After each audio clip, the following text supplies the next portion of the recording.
Ертеде үш торайы бар қарт ана өмір сүріпті. Торайларын тамақтандыру үшін азық жетпей қалады. Қарт ана торайларын есейген соң өз бақыттарын іздеуге жібереді. Біз ауырып қалуымыз мүмкін, бірлесіп үй салып бірге қыстайық. Бірақ ағалары жұмысты бастағылары келмеді. Жер қазып, тас тасығанша, одан да күздің соңғы жылы күндері аунап, қунап, асыр салып қалғылары келді. Үлгереміз, қысқа шейін әлі уақыт бар, ойнай тұрайық одан да деп секіре жөнелді. Өздерің біліңдер, мен сендерді күтпеймін, өзіме үй сала беремін. Бір кеште өзіне сабаннан үй тұрғызып алды.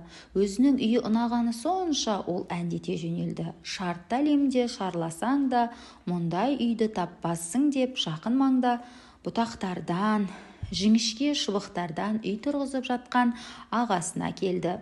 Оның да үйі тез арада дайын болды. Қуанғаннан екеуі әндете бастады. Менің үйім жап-жақсы, қорқынышты емес найзағай мен тамшы. Міне сенің де үйің дайын, менің де үйім дайын. Жүр ендеше, біздің қолымыз бос, інімізді барып көрейік, ол не істеп жатыр екен деп кіші інісіне келеді. Кіші торай болса тастарды тасыды, балшық езді, сөйтіп ол өзіне жаңбырдан, желден қорғайтын жылы, мықты үй салып алды. Үйдің есігін еменен жасады, есікке тиек жасады, қасқыр кіре алмасын деп ағаларын көріп айғай салысты. Сен не істеп жатырсың, үй ме әлде бекініс пе? Торайдың үйі өзіне бекініс болу керек. Сен кімнен жайғаспақшысың? Мен бәрінен ақылдымын. Үйді тастан қаладым. Ешбір аң үйге кіре алмайды. Бұл қандай аңды айтып тұр? Мен қасқырды айтамын дейді кіші торай. Бұл қасқырдан қорқады, ал біз ешкімнен де қорықпаймыз. Олардың шуынан ағаш түбінде ұйықтап жатқан аш қасқыр оянады.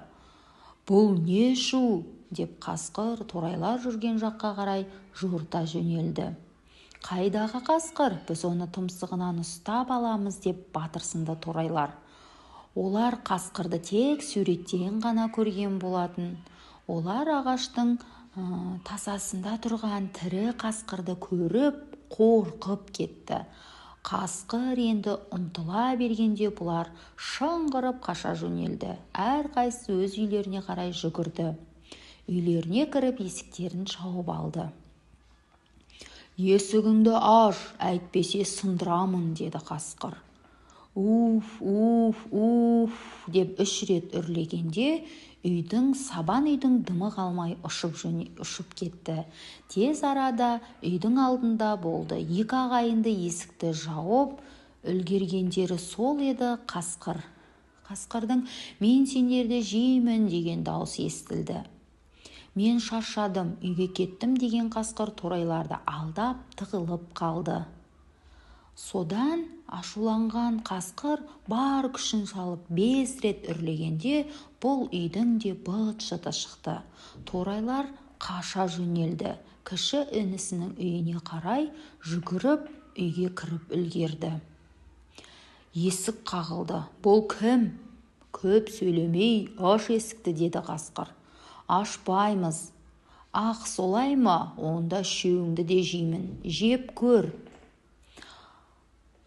Қасқыр аузын ауаға толтырып қанша үрлесе де үй орнынан қозғалмады. Ашуға булыққан қасқыр есікті жұлқылай бастады. Есік те ашылмады. Ызаға булыққан қасқыр тасты тістерімен қыршыды.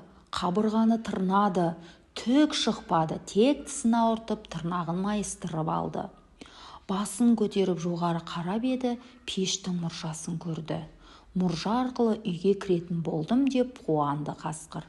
Ол ақырын мұржаның бойымен ішке түсе бастады. Ақылды торай пеште қайнап тұрған қазанның қақпағын аша қойды. Қош келдің, деді кіші торай. Үйге қарап тұрды. Қасқыр қайнап тұрған суға күмп етті. Қасқырдың жүні үрпиіп, көзі бақырайып, бақырған күйі келген ізімен кейін орманға қаша жөнелді. 3 торайдың оның артынан мәз болып қарап тұрды. Содан бері ағайынды үшеуі бірге тату-тәтті бір шаңырақтың астында өмір сүріпті.